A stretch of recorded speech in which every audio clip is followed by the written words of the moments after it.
الجنہ، اے آدم جو ہے تو اور تیری بیوی دونوں جنت میں داخل ہو جاؤ. یہی مسکن کا معنی ہے یہی تمہارا گھر ہے، یہی تمہاری سکونت کی جگہ ہے، یہی تم نے اپنی زندگی گزارنی ہے، ادھر ہی رہنا ہے. البتہ ایک بات ہے، لا تقرب هذه الشجرہ، وہ جڑا سامنے درخت ہے اس کے قریب نہ جاؤ، اس درخت کے قریب نہ جاؤ. اگر آپ نے اس کے قریب گئے یا اس درخت کو چھوا یا اس درخت سے پھل کھایا فتکون من الظالمین، تو پھر آپ خسارہ پانے والوں میں سے ہو جائیں گے، پھر آپ کا رب آپ سے ناراض ہو جائے. اب حضرت آدم علیہ السلام باقاعدہ اس کی پابندی کرتے رہے، ادھر نہیں گئے. اب ابلیس کو بڑی پریشانی تھی، اس آدم کی، میں تو جنت کا دروازہ کا چوکیدار تھا، مجھے تو جنت سے نکال دیا اور خود آدم کو جنت میں ڈال دیا گیا.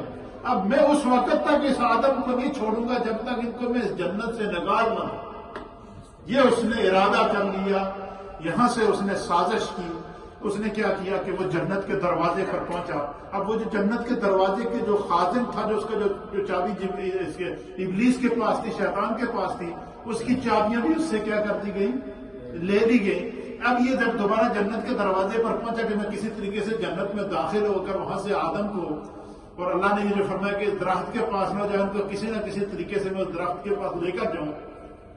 اب یہ جب جنت کے دروازے پر پہنچا تو جنت کے دروازے پہ جو فرشتے تھے انہوں نے اس کو منع کر دیا کہ اللہ نے تجھے مردود کر دیا، اب تو جنت میں نہیں آ سکتا، کسی صورت میں نہیں آ سکتا. بڑی اس نے کوشش کی اندر داخل ہونے کی، لیکن نہیں داخل ہو.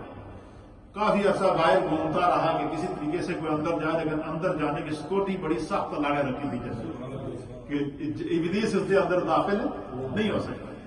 اب روایت کے اندر آتا ہے کہ اس نے پھر کیا کیا کہ اس نے تمام جانوروں کے پاس ہو گیا، جنتی جانوروں کے پاس گیا کہ بھائی تم مجھے ایسا کرو کہ اپنے اوپر سوار کرو اور کسی طریقے سے مجھے بس اے جڑی جنت کی دیوار ہے نا ایک کراس کروا دے، بس اندر داخل کرا دے.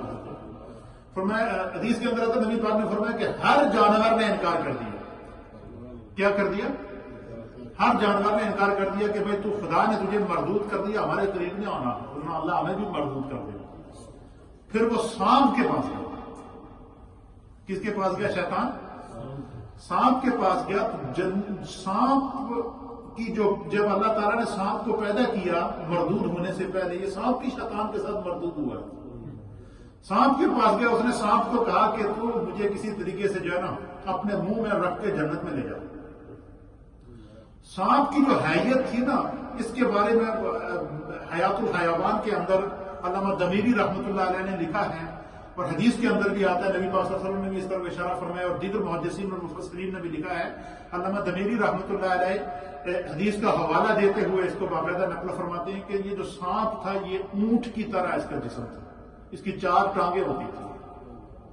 سانپ کی کتنی ٹانگیں تھی؟ 4 ٹانگیں تھی اس کی باقاعدہ، اور اس کی جو جسامت تھی اور اس کے یہ دیکھنے میں بالکل جس طرح اونٹ تھا اس طرح لگتا تھا. یہ اپنی ٹانگوں پہ چلتا تھا، ٹانگوں پہ جو ہے وہ گھومتا پھرتا تھا. آج کل دیکھنا آپ کو جتنا سانپ نظر آتے ہیں وہ ٹانگوں کے بغیر ہیں، پتہ ہے نا آپ کو. تو یہ ابلیس جب سانپ کے پاس گیا تو اس نے سانپ سے کہا کہ بھائی کسی طریقے سے میرے جنت میں داخل کر دے، بس میں بڑا پریشان ہوں، میں اس آدم نہیں ہوا ہے تو میں جنت مجھے کڑیا گیا، کسی طریقے سے میں نے جنت. سانپ نے کیا کیا؟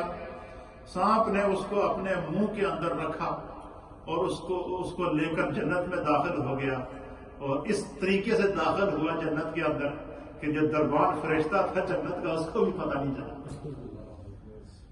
اس کو بھی پتہ. یہ جب جنت کے اندر داخل ہو گیا تو پھر اس نے جناب وہاں پر ایک فرشتے کی صورت اختیار کی، فرشتے کا روپ اختیار کیا.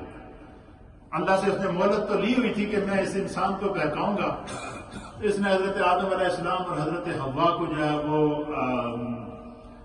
ان سے باتیں کرنا شروع کر دی اور ان سے کہا جی کہ یہ جو درخت ہے نا، یہ پتہ ہے تمہیں اللہ نے اس کے پاس جانے سے کیوں منع کیا ہے؟ حضرت آدم نے تو اس کو صاف منع کر دیا. حضرت حوا کو کہا کہ پتہ ہے تمہیں اس درخت کے پاس جانے سے کیوں منع؟ اس لیے منع کیا گیا کہ جو بندہ اس درخت سے کچھ چیز کھا لیتا ہے اس کے اندر اللہ فرشتوں والی خاصیت پیدا کر دیتا ہے، فرشتوں والی زندگی پیدا کر دیتا ہے.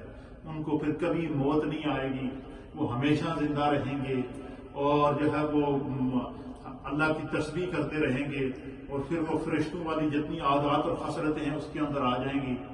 تو عورتوں کا آپ کو پتا ہے ویسے ہی مزاج ہوتا ہے، کوئی تھوڑا سا کوئی کہیں سے وہ نفع فائدہ نظر آئے تو وہ کوشش کرتی ہیں کہ بھائی.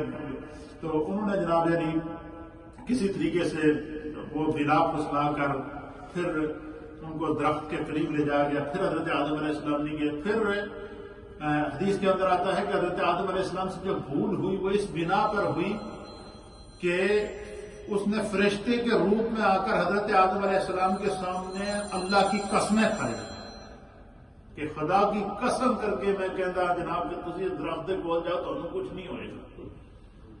جب اس نے اللہ کی قسم کھائی تو جس طریقے سے جبریل علیہ السلام اور میکائیل علیہ السلام زمین سے مٹی لینے کے لیے گئے تو زمین نے کیا کہا تھا کہ میں اللہ کی پناہ میں آتی ہوں. تو انہوں نے جب اللہ کا نام لیا زمین نے تو انہوں نے اس کو چھوڑ دیا. اسی طریقے سے آدم